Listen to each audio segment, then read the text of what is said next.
खुद ही को कर बुलंद इतना उड़ा वो जैसे तैसे, खुदा ने ऊपर से खुद पूछा अबे अब उतरेगा कैसे।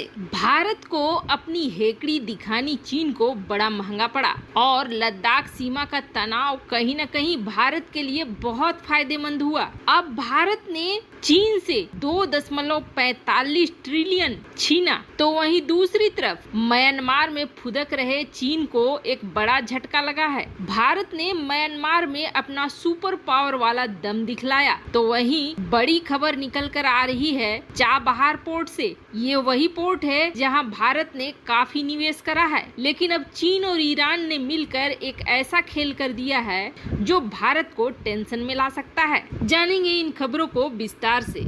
अभी हाल ही में कई आर्टिकल इस तरह के छपे जो भारत के लिए खुशखबरी लेकर आ रहे थे कि जल्द ही चाबहार पोर्ट शुरू हो जाएगा और भारत आसानी से अपने माल को बिना पाकिस्तान का इस्तेमाल किए, यानी पाकिस्तान के रास्ते का इस्तेमाल किए, आराम से यहाँ से होते हुए अफगानिस्तान को बेचेगा और व्यापार चलाएगा। यहाँ तक सब कुछ अच्छा लग रहा था। भारत ने जल्दी जल्दी उपकरण भी भेज दिए और ईरान के ऊपर से प्रतिबंध उठने के आसार देखते हुए भारत और ईरान के बीच रिश्ते भी ठीक ठाक लगने लगे। पर कुछ ही दिनों पहले चीन ने अपने विदेश मंत्री को ईरान भेजा और वहां $400 बिलियन का जो समझौता था उस पर साइन भी हो गया। इतना तो पता था कि भारत के लिए ये समझौता सही नहीं है, लेकिन अब चाबहार पोर्ट के मामले में चूंकि भारत के साथ एग्रीमेंट बन चुका है, इसके बाद भी क्या ईरान या चीन कुछ कर सकता था? तो अब जो बात निकल कर आई है उससे ये निकला है कि ये समझौता भारत के लिए बेहद खतरनाक होगा और इतना खतरनाक होगा कि भारत और ईरान ने जो पहले चाबहार के लिए समझौता किया है वो उसके सामने फीका पड़ जाएगा, खतरे में पड़ जाएगा। इससे भारत का निवेश बेकार भी जा सकता है। $400 बिलियन का निवेश चीन ने ऐसे ही नहीं कर दिया है ईरान के अंदर। ये इलाका है होर्मुज, ये है हमारा भारत और यहाँ से ये इलाका पड़ता है होर्मुज जलडमरू मध्य का। यहाँ से लेकर इराक की सीमा तक ईरान के अंदर प्राकृतिक संपदा भरा पड़ा है और चीन की नजर इसी इलाके पर है। इस इलाके में करीब 1 करोड़ लोग बसते हैं। चीन इन्हें हटाकर उस जगह पर कब्जा कर लेना चाहता है ताकि वहां के जमीन के नीचे मौजूद खनिज संपदा पर आसानी से कब्जा हो जाए चीन की। और ये तेल और प्राकृतिक गैस के लिहाज से दुनिया का दूसरे नंबर का संपन्न इलाका है और इसका बड़ा एग्जाम्पल आपको बलूचिस्तान में मिलेगा। चीन ने बलूचिस्तान को लेकर भी पाकिस्तान के साथ ऐसा ही समझौता किया था और जिसके तहत ये जो ग्वादर बंदरगाह है इस पर अब पूरी तरीके से कब्जा कर लिया है चीन ने। ईरान के साथ चीन के जो समझौते हुए हैं उसके अनुसार रणनीतिक रूप से महत्वपूर्ण ईरान के बंदरगाह भी चीन के कब्जे में चले जाएंगे, जिसमें से होर्मुज जलडमरू मध्य का ये महत्वपूर्ण समुद्री इलाका भी होगा जहाँ से दुनिया भर के तेल टैंकर खाड़ी में प्रवेश करते हैं और बाहर आते हैं। आपको बता दें चीन ने ईरान में $400 अरब का निवेश करा है और ये निवेश 25 साल में होगा। बदले में चीन को ईरान से बहुत सस्ती दर पर तेल और ईरान के सभी क्षेत्रों में व्यापार करने का मौका मिलेगा। इसके अतिरिक्त चीन को कई द्वीप में पट्टे मिलेंगे, यानी कि वहां पर वो अपने नेवल बेस बना सकता है, एयर बेस बना सकता है और रणनीतिक रूप से जितने भी महत्वपूर्ण जमीन के टुकड़े हैं उन पर आसानी से चीन कब्जा कर लेगा। और ऐसा जब होगा तो भारत का चाबहार पोर्ट भी,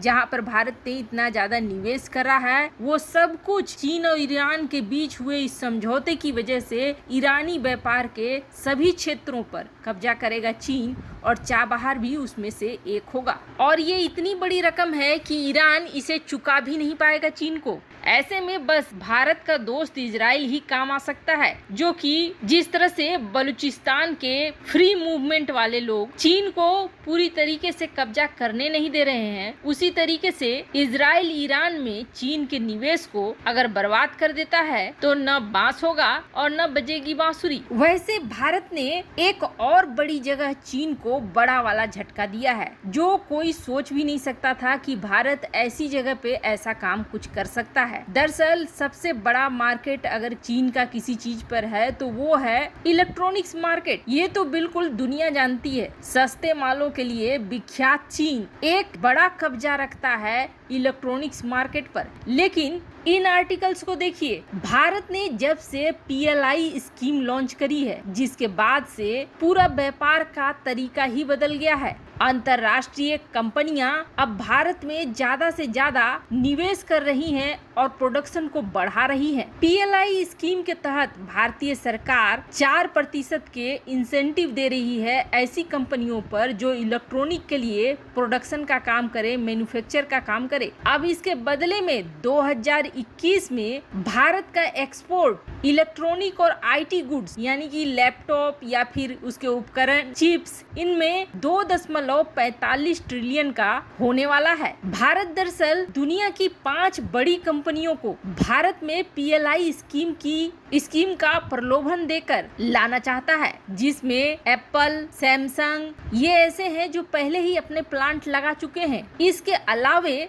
और भी बड़ी कंपनियों को भारत में लाना चाह रहा है। वैसे आपको बता दें, एप्पल के प्रोडक्शन हाउस भारत में बनने के बाद चीन को जहां बड़ा नुकसान हुआ, तो वहीं टेस्ला की भी एंट्री हो रही है 2021 में। जल्द ही इलेक्ट्रॉनिक मार्केट से चीन को बाहर होना पड़ेगा, क्योंकि अब की भारत जो बना रहा है वो इस चीज को ध्यान में रख के बना रहा है कि चीन के माल को दुनिया भर में डुप्लीकेट और बेकार समझा जाता है। भारत के माल को लेकर ऐसा किसी भी तरीके का दुनिया से रिस्पॉन्स ना आए। वहीं रणनीतिक रूप से भी भारत ने अब चीन को एक और बड़ा झटका दिया है। म्यांमार को लेकर दुनिया ये जानती है कि वहाँ जो कुछ भी हो रहा है वो चीन की वजह से ही हो रहा है। वहाँ की जनता भी कई तरह के प्रोटेस्ट कर चुकी है, चीन का नाम ले चुकी है और अपना गुस्सा चीनी फैक्ट्रियों पर, चीनी लोगों पर निकाल भी चुकी है। UNSC हो या फिर कोई भी अंतर्राष्ट्रीय मंच, वहाँ चीन अड़ंगा जरूर लगाता है। लेकिन अब भारत ने वो काम किया है जो एक सुपर पावर देश बनने के लक्षण होते हैं। दरअसल अब तक भारत अपने इस पड़ोसी पर चुप था और दुनिया ये कह रही थी कि म्यांमार के मामले में भारत क्यों नहीं बोल रहा है। पर अब भारत ने UNSC में कठोर कदम उठाते हुए ये कहा कि हम लोकतांत्रिक देश हैं और लोकतंत्र का समर्थन करते हैं। म्यांमार में हम हर हाल में चाह रहे हैं कि लोकतंत्र स्थापित हो।